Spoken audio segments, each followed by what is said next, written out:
I think. from what I'm seeing. But It's probably just like a software thing where it's designed to do that. So makes sense. Yes. I brought the cards though. Oh, good. Oh boy. So we can do those at the end. I think my uncle Dan is watching, so we can. It'll be fun because he got How me. many players are out for the Spurs? I know Keith was talking about it earlier. Keith Smith was At saying least that a lot of players are out. At least 3. Let me check. Keldon Johnson, I for sure know was out, and then Devin Vassell is out, and Pirtle. Vassell. Pirtle's out too. All 3, yeah. The 3 What's Pirtle best out players, with? arguably. That's interesting. It doesn't actually say on here. I'm just looking on ESPN and it doesn't say, but it says knee. No, that's last year. Knee injury, I guess. He was suffering a knee injury earlier in December, so I assume it's excuse me, just that. But I don't actually know. Or Achilles. Early fist bumps today in the chat. Achilles. It's not expected to be long term, but he might miss some time. So that's what I'm reading. Hello, everybody in the chat. Spurs tactic. Landon makes a good point. Try. Yeah. Everyone out equals we're gonna lose. Yeah. They're gonna relax like they did against the Thunder. I actually think it might be the opposite after that Thunder game where they're gonna be like, don't do it again. Don't you dare. Well, they learned their lesson Hopefully to not relax if one player is out. I mean, at least it's not a matinee game, right? Even that's true. Yeah, can't do those in matinee games. I guess it's close enough though, because it's an early game. It's not a normal time. Hello, Matt. Hello, everybody. Not gonna lie, I kind of like it. 6:00 start. I don't mind it. I don't mind different. it. Get out of here early. Yeah, I want to see like it was when I wrap up at. I've never heard of a 5:00 tip off. I don't think. It must have just been because no Christmas, maybe holidays. Because they have games all day. It must have just been because the coverage starts at 5 for them. Maybe I don't know. I saw 5 somewhere. That's probably what it was. If we're is throwing keeping it 100. Yeah. 6 p.m. tonight. Sam looks completely different, says Landon. Joke from the pod. All right, what's the reference? Wait, why? Well, I went to a family event and I had like a bunch of people not recognize me. It was fantastic. When was the last? Yeah, because everyone's like, "Oh, it must be someone's friend that they brought along," and it's like, "Oh, cool, no one recognizes me." Yeah, somebody told me they thought I was somebody's friend, and I was like, "What? What the hell? When was the last time you saw these people?" Yeah, Jonathan, we were saying, Christmas was at 5. Mm-hmm. Yeah, it's the only time I can really think of, at least this season, I've seen a 5:00 start. But holiday's an exception. Mm-hmm. They space it out a bit more that day. That's the good news. Mm-hmm. Celtics bounce back. Last game against the Mavs. I wrote about it today. It's kind of like polar opposites from the Thunder game to the Mavs game. They kind of played really bad, then really good, and it's just, I think it's that duality that makes some people concerned about the Celtics, because like when they're at their best, they're the best team in the league, but when they're at their worst, they're letting the Thunder score 150 points. And you're seeing a lot of teams kind of flip-flop and lose some tough games, like the Bucks, I believe, unless they made a miraculous comeback, lost to the Hornets, and they almost fell apart against the Raptors. The Nets lost to the Bulls after their big-time win streak. Like, teams around the league, really good teams are losing to not as good teams, so it's a bit weird. But the Celtics, like, you can see it in their effort, you can see it in the way they play. That like gap between their floor and their ceiling is kind of jarring. It's frustrating too, because you're in a tighter race than you should be right now at the top of the East. I mean, Brooklyn won 12 in a row before they lost to Chicago, and they won again yesterday against New Orleans. So you back with the pressure on you. Milwaukee's fallen off a bit. I believe they're in 4th now, and the Cavs have been pretty solid and consistent all year. But when you're losing games to an OKC team that doesn't have anybody playing for them, or you're like failing to even really compete with Denver, that game in Denver was just enough to keep you in your seat through a 40-minute delay as they fixed the rim. But like, you were just waiting the whole game for them to make a run, and they never did. Those are the kind of things that frustrate us as fans, because as annoying as it was to watch Denver sink 56% of their threes or 57% of their jumpers and OKC to do just about the same, not maybe not the OKC game with the way it ended up, but there were points in those games where you could have made it winnable for yourself, and you kind of didn't, specifically in Denver. But OKC, if you just came out with a different kind of mindset and didn't give those guys any confidence, the game would have went completely differently. Before I mention anything on Luka, I think it's hilarious that Denver yet again had a problem with the rim. Another problem with the rim. And I was like, it drove me crazy. That I did not see. How long were they better this time? I don't know. Maybe I don't know how long maybe warmed up. But they ended up having a messed up rim again. And it's just hilarious to me that like the Denver broadcast was blaming Rob. And it's like, no, it's actually not Rob. Denver actually has a problem there. What was up with Luka, Birkin? I think Luka does this thing where he knows that he's not going to be able to win, and he starts to fabricate. Oh, I'm tired. Oh, my chest really hurts, and I think the reality. I have not heard. I don't know if I think he's out of shape. I think he's out of shape, and he gets run off. See, Jack and I had a discussion about this, and Jack doesn't really think he's out of shape. I don't think he's super out of shape. I think he's out of shape too. He's huffing and puffing. He's holding his chest like. I think he must have taken a drive to the chest. I think he rolled his ankle early in the game. I think he did something early in the game or something to tweak it. And I also just think the Celtics defended him really well. A guy can have a cold or whatever. It's not like he was complaining about it. He can be coughing, it's fine. But the Celtics doubled him. They defended him well. It is what it is. I don't think he's out of shape, but mainly because I don't think he'd be as good if he was built like Jayson Tatum, if that makes sense. I don't think he would be able to play the same way he plays if he had this six pack and stuff, because he uses his weight, throws defenders around, he pushes into them. And if you want to say, oh, just let him be built like Giannis, that I just don't think that's how it works. The Giannis build is a unique thing. Yeah, being built like Tatum isn't impossible for an There's NBA a healthy player, medium. He can put on some muscle weight. You can still weigh a lot and be mostly muscle. And but if I he think did that, done he would that. be terrifying. I don't think he has a ton of muscle, all. but I don't think he needs it, because I don't know. I don't think he's out of shape. I think he was more out of shape 2 years ago, and he's gotten better. And he's that might be better, true, but he's still out of Yeah, but I mean, he's still out of shape. He's not really dunking the ball. I just disagree. I don't think he's athletic enough to dunk the ball. And you could say, oh, just slim down and get really athletic, and he can dunk. He has dunked. He has had posters and all that stuff, but he's not. The dunks look very difficult. He's just built for him. different. It's 6 foot you're 7. right. He's built different. That's a good way to put it. That's not exactly the way I'm saying it, but I don't know. I just don't think he needs to be built that way, or it would benefit him as much as a lot of people think. I'll tell you everyone what, can say build him Jack gets this a person, but stuffy, runny nose for a couple days. He starts sympathizing with Luka for being out of shape and saying it's okay for him to be. I'm not sympathizing with him. I'm saying I don't think he he is out of shape.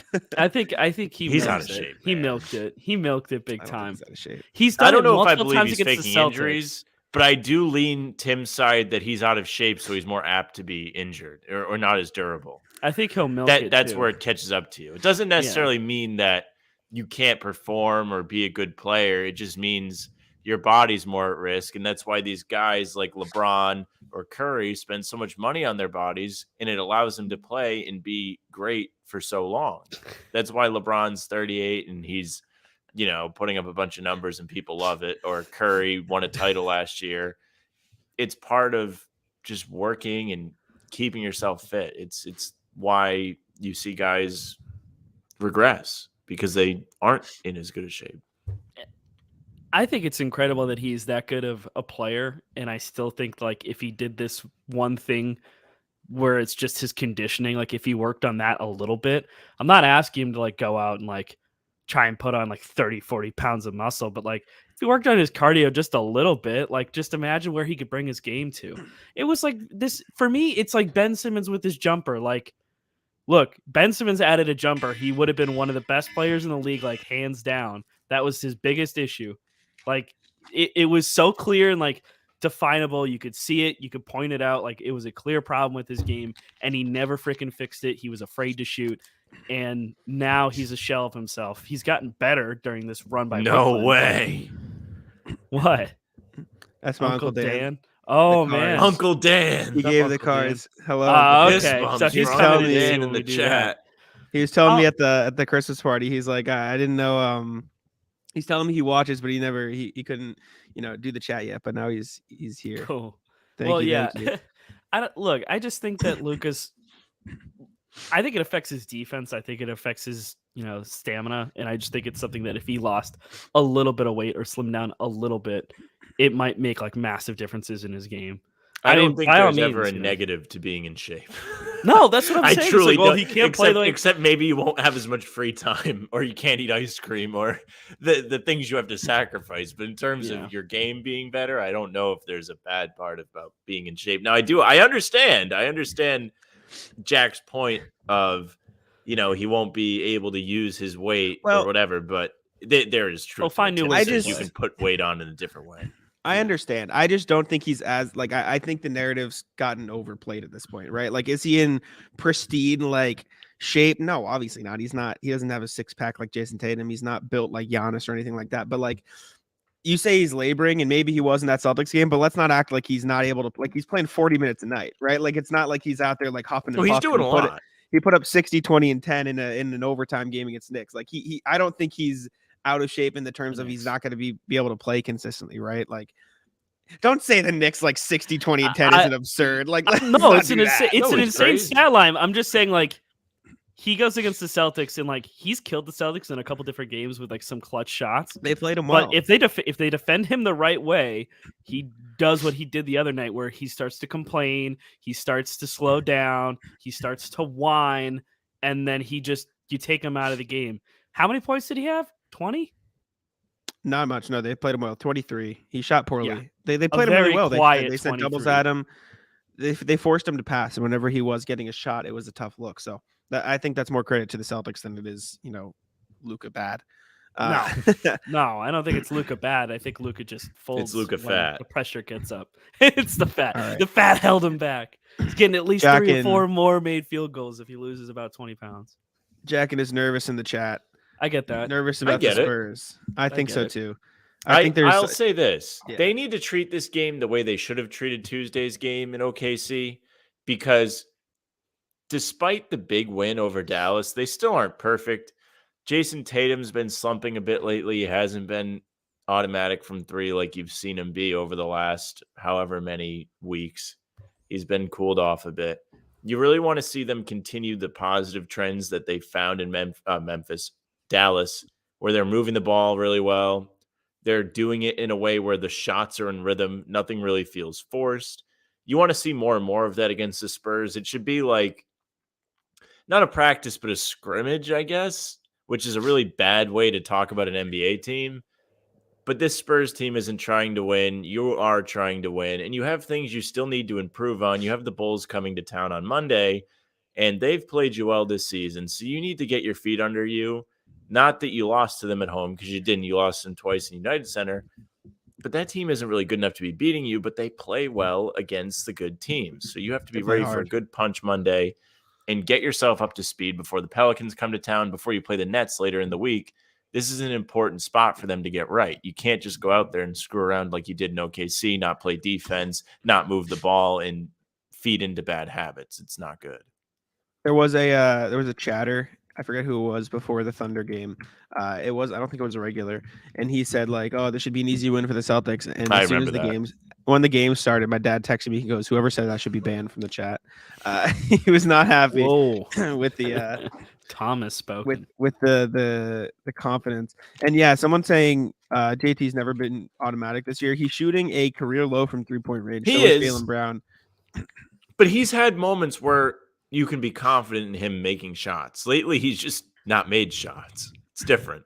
I think that's the case with the entire team. I mean, I think Jaylen Brown and Jayson Tatum not shooting as well as usual from 3 isn't talked about enough this year. I'm not saying it's like not a problem, but everyone's so quick to blame like, oh, Derek White's not making his shots. This like Sam Hauser is slumping now. Like JT and JB aren't shooting well from 3 either, right? Like this isn't just okay, blame the role players. It's like everyone's got to hit their shots, and I think they can work harder to get open shots. And obviously, they have to, some of their shot threes are much more difficult than Derek White's and Grant Williams. But like everyone across the board is just not shooting as well from three. It's been like that for them the whole season, but now that the role players have cooled off, I think that's tough as well.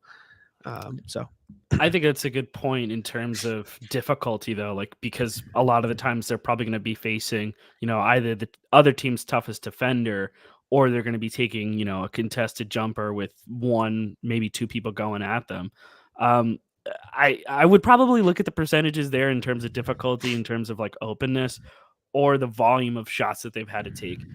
They're not shooting well, but I also think that the amount of threes that they're both taking is probably a lot. And in terms of the bench, I just landed. I think in terms of the bench, they showed out really well last game. I thought Derek White and Malcolm Brogdon specifically had much better performances, and that's kind of what you need from those two. So I'm hoping they can just carry the momentum against another team that they should beat. I want it to be comfortable, so by the time the third quarter comes to a close, you're seeing some of the starters get pulled. That's really what I want, ideally. I agree. Sam in the chat saying, if we win, can we get another? I don't know what this is in reference to. Sam, do you remember? No, I don't know. I can't remember the last time I freaked out. I know I freaked out on the stream when I was getting grilled about Jaylen Brown. Yeah, but even then, you weren't freaking out in a good way. I freaked out when people said the Jays can't play together like a week ago. I thought that was absurd. See, I think I other do than more that rhetoric's not dead yet. You'd think so, but clearly not. I'm trying to look at what the Jays are shooting on wide open attempts, because I think what you said is true. Like, obviously they're going to be contested heavier. I want to see what the Celtics are shooting from on wide open threes this season. Oh man, they had a couple clunkers with. See, Landon in the chat's talking about grenade attempts. Can you enlighten a plebeian such as myself on what a grenade attempt is, or a grenade is? It's a kind of action that they're running with the big men, specifically where someone slips to the rim. I don't have the exact breakdown in front of me because it was something that Adam brought up when we were talking about trying to get Rob more involved in the Celtics offense. I mean, I still think this applies. Yeah, Landon talking about Rob slipped to the hoop, but no one hit him. It's basically a form of a screen where he ends up rolling to the hoop, and it's supposed to give you a chance to, make an easy inside pass for a bucket or a dunk or something like that. And they're just not really getting Rob involved. Birkin, Time Lord must start. Maybe eventually. I think it'd help, I guess, off the jump, but I guess there's no real need to, like, until it, like, that's my thing. I just don't think it's necessary yet. Uncle Dan saying, can they handle Langford? Romeo Langford getting the start in San Antonio tonight. Sam, how many points does Romeo score? It's kind of funny 30? you mentioned that. I don't know if we want to do 30. This just yet. I'm gonna say 20. Let's see. Hold on. He's gonna certainly. Is he smash the odds? Is he? Yeah, he smash the odds bet? I got you. Oh, well, I have these stats numbers while Sam gets that together. The wide open 3-point shooting attempts. Jaylen Brown is shooting 40% on wide open threes. He gets 1.5 a game. Jayson Tatum is shooting just 37% on wide open threes. He gets, again, 1.5 a game. The Celtics as a team are shooting 39%. However, let's do the start of December, because that's around when they started being not good.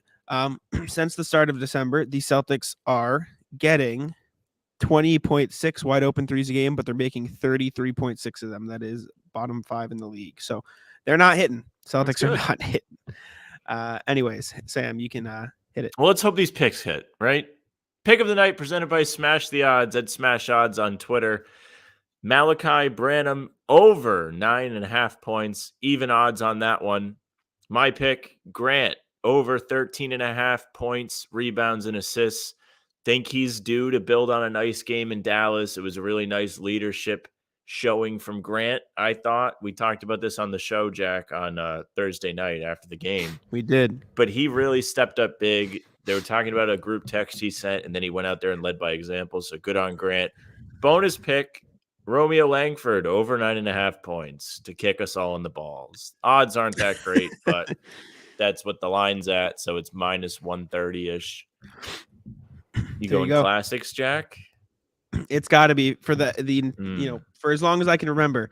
Grant Williams or Derek White over 1.5 threes for each of them. It's been a lock. There was a little slump in December when they were slumping, but lately it's been solid. One of them is going to hit, both plus money. Derek White over 1.5 threes plus 105. Grant Williams plus 165. So excuse me, both those are pretty good. Josh Richardson over 1.5 threes, old friends, also plus money at plus 100. So I'm liking those overs on threes. I like to go to rebounds too. Rob over 6.5 is always good. Jaylen over 6.5 is actually plus money tonight. So my go-tos are all looking solid.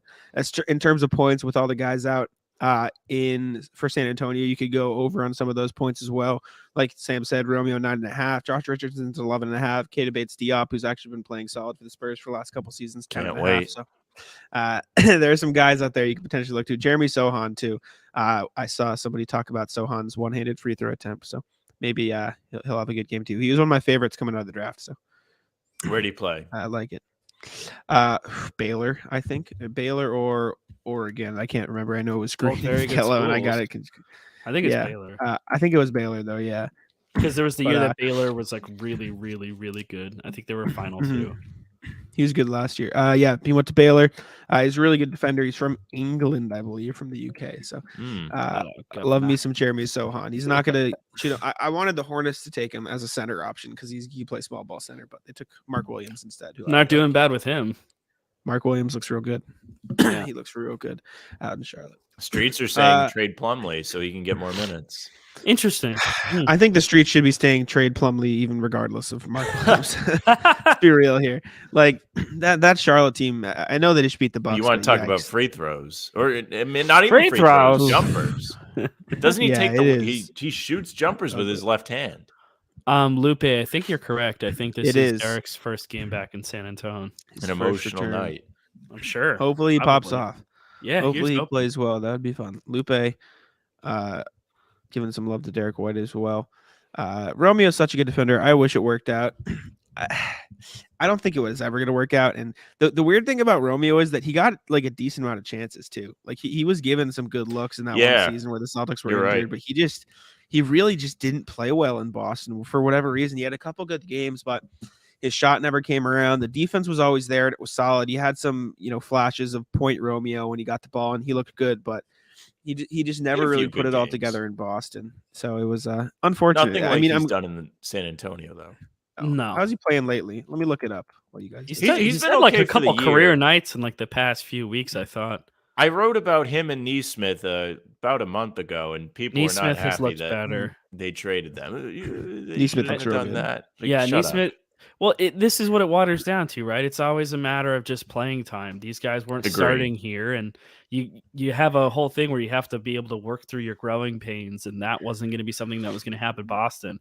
You get into this ugly spot, and Golden State has that to a degree too, where it's like you're trying to. James Wiseman looks not good. You're trying to contend, and then you've got young players that need minutes to get there, and James Wiseman's a perfect example of it. He can't stay healthy. And, now he's like trying to go back and it's just not working out for him. So Golden State really screwed up there, especially when you consider who the hell was on the board when in fairness to them, they chose Wiseman. It was such an obvious fit. Like you don't necessarily need LaMelo. There. LaMelo was the right fit, there. Though. He's not. I know. He's not going to get any kind of time to play for real with Curry. Yes, he would have. Clay, I don't know. They didn't come back until way later. They could have run with LaMelo at the 2. I think God. To the point of Langford and Neesmith, really, even though Langford got a lot of extended time here, like you said, Jack, I still think it's different than the kind of minutes he gets in San Antonio because there's really no expectations. Absolutely. No, you're definitely right. It's a great training ground for them. If you're kind of thrown into the deep end with the Celtics, even if you have time, the expectation, even during that season where they were the 7th seed and they had to play in the play-in, was for them to be a good team. Mm-hmm. Things didn't work out. Kemba Walker underperformed. Jaylen Brown ended up hurting his hand and didn't play in the playoffs. Kemba, poor guy indeed. But, I mean, there was expectations there. It wasn't like free reign for him to go out there and learn. Mm-hmm. I'll say this. I know Jayson Tatum, or by the way, Romeo Langford last night put up 15 points, had a 23.9 a couple nights ago. So he is playing well. But I know Tatum tweeted that clover emoji with the eyes when it came to Kemba a couple days ago, which was fun. But I've never been the guy to say, I've always pushed back on the bring IT back for whatever reason. I've always been saying, sign somebody they could use even if it is the 15th spot. But at this point, like if you don't get anything in the buyout market, like I wouldn't be mad if you had to fill out a roster spot. You give Kemba just a Udonis Haslem role on the Celtics. So you would do that for Kemba, but you wouldn't do it for Isaiah Thomas. I think Kemba has more to give you than Isaiah. There's that, but this is a Haslam sitting there with the fellas, not even wearing a uniform underneath the warm-ups role. My thing is, I don't think Isaiah Thomas would have accepted that. That's fair. He is looking to get back in the league. I don't think he would do that. I think Kemba at some point would say, okay, I'll come be with the fellas. I'll be Blake Griffin. I'll come be with the fellas. I love him and Blake Griffin can be somebody that's not me. I've adopted it. It's phenomenal. No, because I think Kemba Walker would be more open to the Mermaid Man and Barnacle Boy with Blake Griffin off the bench role, because I think that'd be funny to have them just down there. And right, like, and I also think, like you said, Tim, Kemba has shown that he can give you better minutes than Tad. No, Kemba's not your age. Than Isaiah Thomas by Mr. Simone in the chat. And I mean, if they wanted to bring Isaiah Thomas back, that's fine. I just think it would be a much bigger and unnecessary spectacle than Kemba Walker, if that makes sense. Because not only would I think Isaiah Thomas look to try to get more minutes, but I think fans would expect more minutes, and I think that would put Joe Mazzulla in a really awkward spot.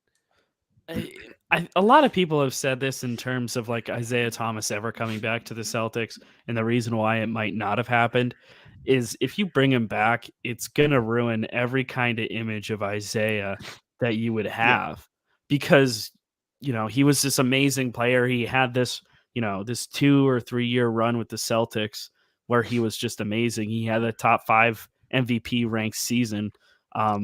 Where everything that happened there, including everything in the playoffs, getting injured, his sister passing, playing through everything, you bring him back, there's a really good chance that he either doesn't get minutes, or the minutes that he gets out there, he just doesn't look the same. And look, I'd love it for him to come back and be successful, but I think, as you said, the expectation for him coming back, I think fans would have one completely different image in there over the other. And I think you don't have that issue with Kemba. I think Kemba, clearly Jayson Tatum quote tweeted it, you're getting the eyes and the clover emojis already. So that was weird to me. It didn't surprise me a little bit, like right? That. Not that people don't like him, because Kemba obviously is a very likable guy. You never hear anything negative about him, but I thought that was strange. I think they're also better friends with Kemba than IT at this point. Not because he had like a bigger impact in Boston, JT got drafted and then IT got traded. Yeah, so that's not same it's not a comparison. I just thought it was strange. You don't really see that. Yeah. Sure. Let's do it. Let's do a few cards. Sure. Let's do a few cards. All right, I've got the scoreboard popped up next to me, so we can do these for 5 points. Earned his first NBA championship when he played in 10 playoff games, averaging 1.9 points for the Celtics in 1986. I already know there's zero chance I'm going to get this because I don't know any. Like, it's just not going to. I'm going to pull from the parking lot and take all 5 points. Oh no! Make sure to don't look at private chat or the chat. Chat, you can guess too. This is guess the Celtic player. I'm not looking at anything. Tim, we can go to 4 points. That's a pull. Yeah, I'm going to go to 4 points. That's a pull. I don't know. Shooting guard who was a 3rd round pick out of Virginia by the Celtics in the 1984 NBA draft. I think I might have hit this one. Yeah, I'm not going to know that one.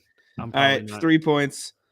Led the Pistons to consecutive 50-win seasons and was named NBA Coach of the Year in 2002. Oh, that's where Sam swings and misses. I don't know. I still don't know this answer. So I don't know who it is, but I don't think this person ever was a consecutive 50-win seasons. I'm going to have to go to 2 points. 2 points, Tim? Thoughts? Sure. Should I read the next one? Made the playoffs in 3 of his 4 seasons as head coach of the Pacers before being fired in 2007. Oh, I know who it is. I do. I know it. Sim, do you want to say it out loud? I know it. Is it Rick Carlisle? That's mine. Is that who you're going to guess too? I assume that's not who I guessed. I know, but I'm assuming that's what Tim had. Sam Vincent. Yeah. Good guess. Good try, Sam. I respect. They said first. That was first pulling title. A name. And I thought, I was like, oh, like he played on some Chicago teams with Jordan. I respect the Maybe. half court heave there. Yeah, That was respectable, commendable. I thought No I was on a hesitation. All No, right, let's do another. I have room. I have room to play around. Yeah, Sam has a big lead over me whenever we do these. Okay, next one. A third-round pick of the Chicago Zephyrs in the 1963 NBA draft. And Well, I'm that's waving enough the to white put your flag. head through a wall. 4 points. Okay, let's go to it. Played 872 games for the Celtics from 1956 to 1976. Wait, can you repeat the first one? Third-round pick of the Chicago Zephyrs in the 63 NBA draft. And then he played how many games for the Celtics at what years? Maybe that's a typo. Yeah, 872 games for the Celtics from 56 to 76. So I think It it's a must typo. be 66. Or drafted in 53 instead of 56. no, it's got to Well, be 66. it's gotta That doesn't be- make sense. Yeah, Why? the number of games lines up for 10 years. About So how many is that? 14? Mm, Is it 66 to when? 76. So it would have been 10 years with the Celtics. Oof, I still don't know. I don't know it. We'll go 3 points, or do you want to take a pull? I'm not you know, pulling. Go for Him? 3. I think. Saw his jersey number 19 retired with the Celtics in 78. Oh, yeah. I know who this is. I don't know numbers. I'm just not gonna know. Oh God, I should know this one. I think you're right. I don't if I'm know. right, actually. I'm gonna go to 2 points for me. I Coach might of be the year actually in wrong. 83. Coach of the year in 83 and 85 with the No, I Bucks, was and right. in 92 with the Warriors. I'm just not gonna get this. Hall of Fame, winning as coach. Yeah, Don Nelson. Yeah, I wasn't gonna get it. I don't know. Yeah, I couldn't. I I guess Tommy, but that's not his number. Sam, what'd you get? 3 points. I did. Yeah, he did. All right, last card Nailed before it. we jump on over to That was the a game. good one. Dude, I'm The pissed. retired I number really did it. thought Sam Vincent was the hit, and so did Birkin. That would have been fire.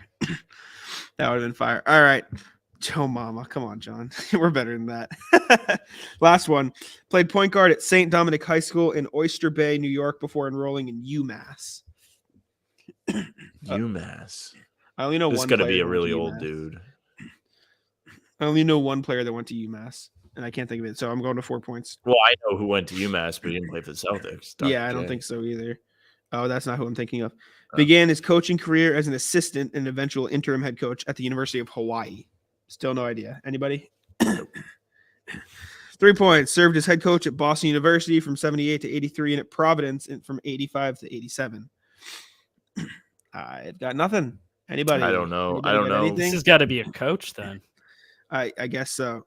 2, spent 97 to 2001 as coach of the Celtics. Oh, I should have known. I should have known. I'm Oh. so mad. I am I so can't think of mad. his name. I know who it is, but I can't think of his name. I'm just going to keep Rat. reading it. Yeah, March 1st, 2020, delivered a classic news conference. Blah, blah, blah. Oh, yep. Okay, so we didn't add it. I can't think of his name, but I know who it is. It's Yeah, Rick Pitino. Pitino. Yeah, it's Rick Pitino. I can't. If believe this said that. Louisville, that When would have you been a said gimme. PC, I should have known. As soon as I you said didn't 97 to line the 2001, I dates was up. like, oh, I know this one. I couldn't think of Larry Pitino's Bird name. is not coming through that door. Yep. Rat. All right. Well, we King can of the wrap up. We Rats. went a little bit over time, but I wanted to get through the cards quickly. That No, was those are fun. fun. I am getting fully stomped, but that is okay. I'm good at cards. Yeah, cannot do it. All right. Thank you guys for tuning in. We appreciate y'all. Check us out on Twitter. That's below our faces. Check us out on TikTok, Instagram, and Twitter at How About Them C's, and on Facebook, which is just the name of the podcast, How About Them Celtics. Make sure to subscribe. I got the notification that Uncle Dan subscribed to the podcast. But thank you very much for tuning in. We appreciate you guys. We're here 30 minutes before every Celtics game. Thank you, everybody. Go Celtics, like Lupe says. Yeah, we'll see you guys for the next one. Peace out. Cheers.